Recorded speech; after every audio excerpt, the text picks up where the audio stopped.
Now let's have a look at something else, and I'm going to increase the view for this one. Let's go to this place here. Let's increase the view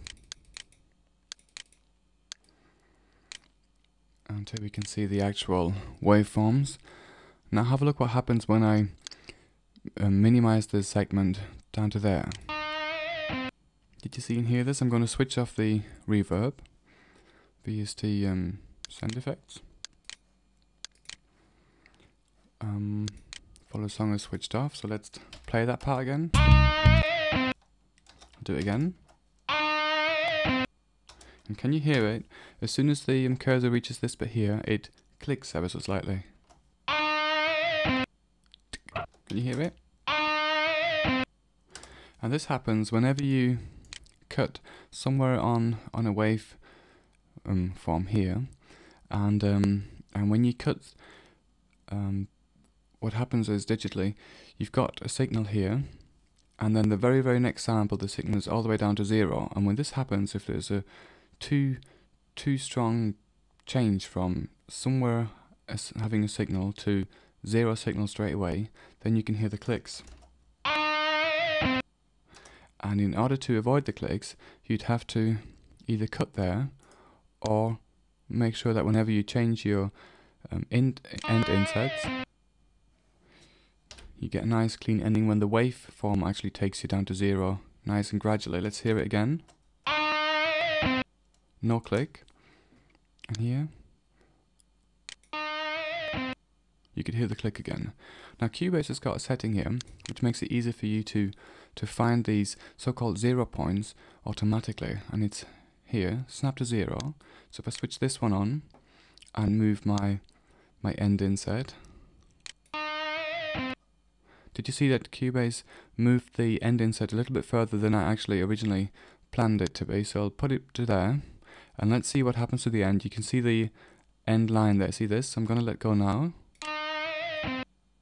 And Cubase found this one as the first 0 crossing.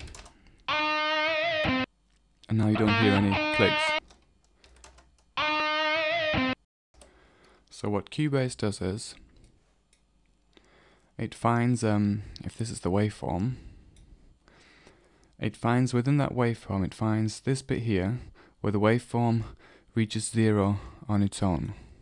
And this is where Cubase lets you cut it. So if you were to drop, or if you were to cut down here somewhere, or in that area, Cubase would then go, where's the nearest 0 crossing? And then just take you down to the 0 crossing. It really doesn't make a difference to the ear whether you've cut the material there or there. It's only one little curve of the waveform that's either being included or excluded, and the listener wouldn't be able to hear the difference.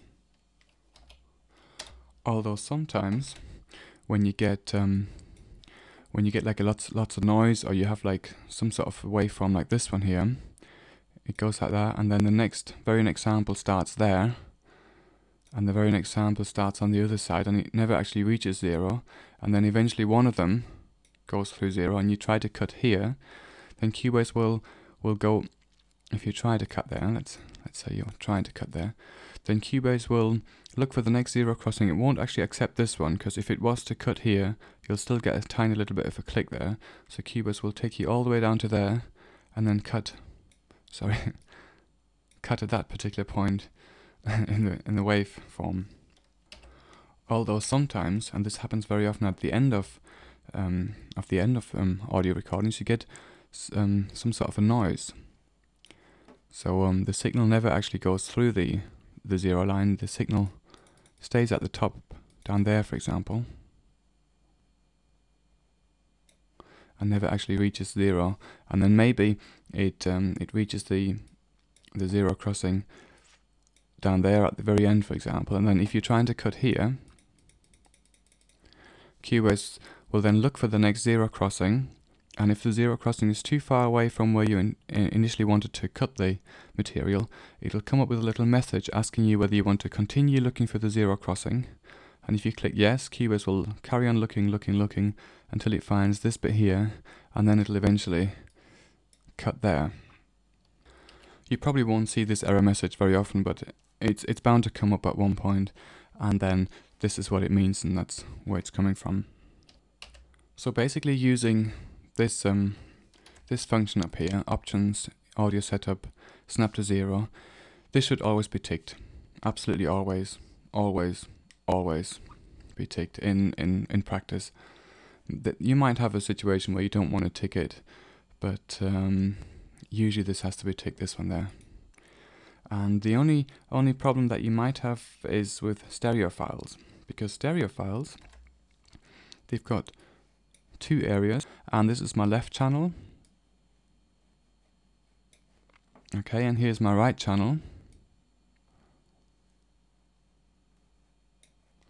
and if I want to cut the material somewhere, let's say I want to cut here right at the beginning, so what Cubase will do is it'll look for one of the files that's got, or one of the sides, either the left or the right side, which has got a 0 crossing. So let's say I've got a 0 crossing here. So Cubase will cut that one. But unfortunately, it'll cut the other side there, exactly at the same spot where it cut the left side. It'll cut the right side as well.